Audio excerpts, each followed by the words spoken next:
Okay, I'm gonna be honest with you, I didn't want to make this video, but it had to be made. It's been a while I made one of these roast videos that I do on this channel, like a proper roast video. I think the last one I did was like 7 months ago, which is a very long time on YouTube. A whole lot can happen in 7 months, but here we are in December, it's the Christmas season, and I figured, why not give my viewers a video that really embodies my Christmas spirit, and that involves roasting Christmas movies.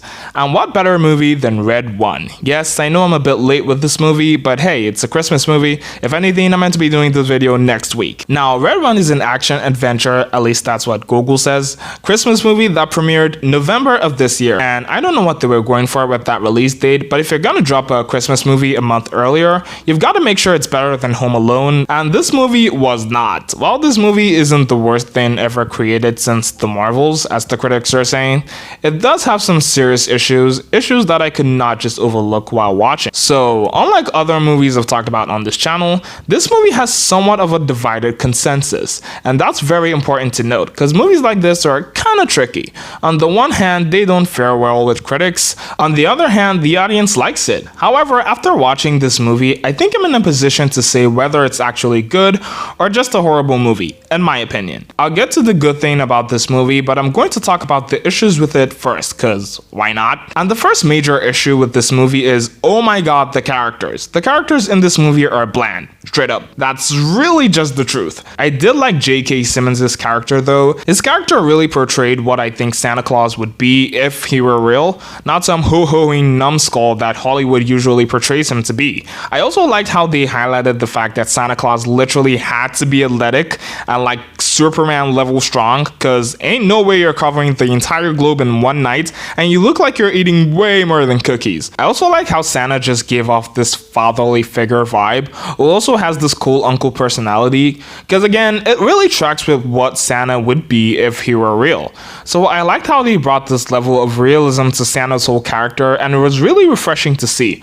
Most other characters in this movie were trash, well, some more than others, especially the main villain, which we are definitely going to get to in a bit. Callum Drift, played by Dwayne "The Rock" Johnson, wasn't an awful character, and he did have his moments, but when you're Dwayne Johnson, not awful isn't what people are expecting from you.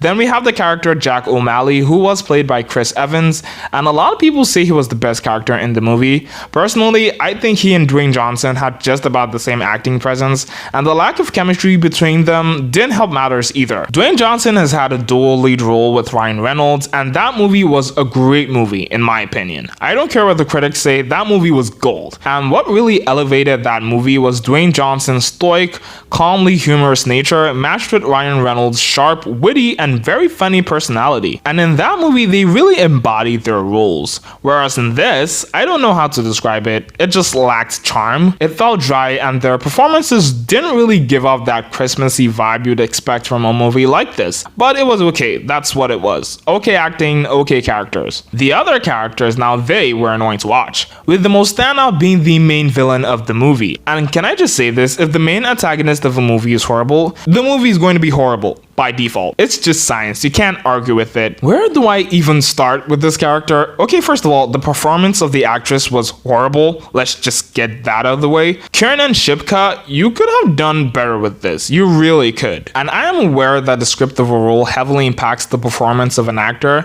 That said, I do still think the acting was way too basic. Now about the character itself, Grilla is probably the most generic, boring antagonist I've seen in a long while. And I've seen a lot of boring villains. Madam Web has a thing or two to tell you about that. I really want to know what the writers were thinking when they wrote this character, because it's definitely not, let's write an interesting, riveting character. Like, I know this movie is targeted towards kids, but nowadays, that doesn't matter, because adults watch kids' movies too. Just think of any kids' movie that has come out in the past year. Half the audience in the theater are adults, and many times they're not even parents. So the "it's not for you" excuse does not hold here. And it definitely doesn't mean you should craft the most basic 1913 textbook witch and air it on theaters. Because guess what? Word of mouth matters a lot, and if people watch our movie and the main villain makes their eyes bleed, they're going to tell people their experience, and your quite frankly ridiculous $250 million budget goes down the drain. But hey, Just a thought. However, while the main villain was by far the worst character in the show, most of the other characters were quite horrible as well. I mean, the character Zoe, who was played by Lucy Liu, she was basically like a video game NPC in this movie, and she acted like one. The same could be said for Jack O'Malley's son and some of the ELF, let's just pretend they're not elves. I like the polar bear though, I don't know, I just vibe with this character. I feel like I could understand him somehow, his rage, you know? Cause what is there not to be angry about at this point? But yeah, it was just really bland characters and it really didn't serve the story. Moving on, another reason this movie wasn't exactly my cup of tea is because there were no emotional or psychological stakes in the story.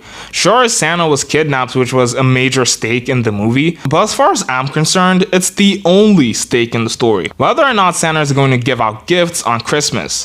Oh, and you can argue the evil witch imprisoning the whole world in a mythical glass globe is a terrible, dire reality, but come on, everyone knows she was going to be stopped. She's so dumb that I'm genuinely surprised how they didn't find her out sooner. And a big reason why this movie is lacking in tension is because the main antagonist is so basic, she can be hardly seen as a real threat. The antagonist is supposed to be what challenges the protagonist in some way to overcome something and go through a journey. In most cases, the antagonist adds emotional, psychological, or physical stakes to the story. The antagonist adds a good dose of tension, which is what keeps the story interesting to the viewer. These are things that are just basic movie 101, and it's wildly crazy how they just throw it all out the window by crafting the most boring villain to ever exist. It also really didn't help that the performances were bland, so if anything emotional was supposed to be going on, I couldn't be bothered. And if something dire was supposed to be happening, I was not flinching. I just didn't have any real empathy or even sympathy towards the characters,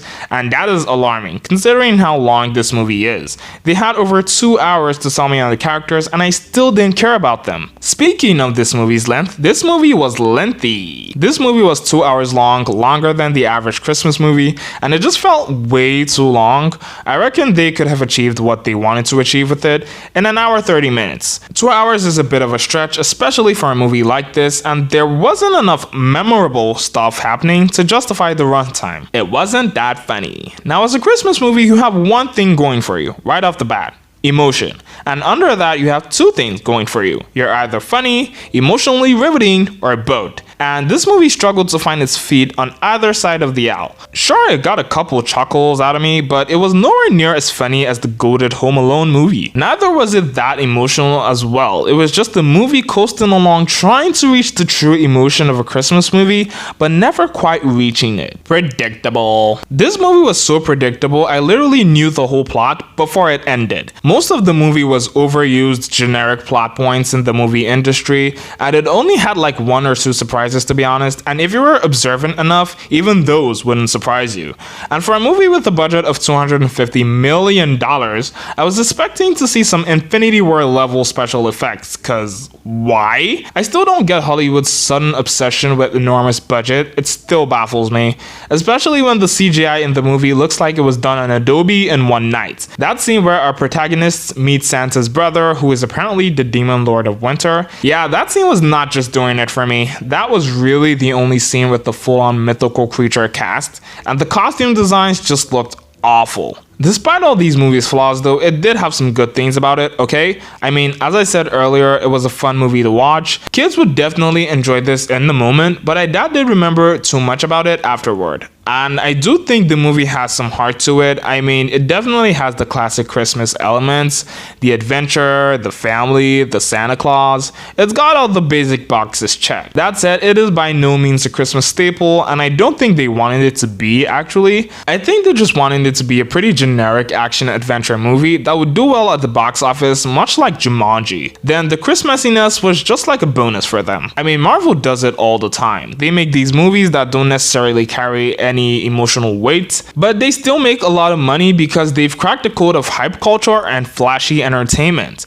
If it works for you, that's fine, but clearly it did not work for Red 1, cause with a budget of $250 million, this movie made only $166 million. But that's my take on Red 1. I really don't want to hate on a Christmas movie, but this movie gave me literally no choice. Anyway, what did you think of Red 1? Did you like the movie? Did you go see it? Let me know in the comments. If you haven't already, make sure you like this video, subscribe to my channel so you can help this 23-year-old who doesn't know what he's doing make some meaning of his life. Thanks for watching. Bye.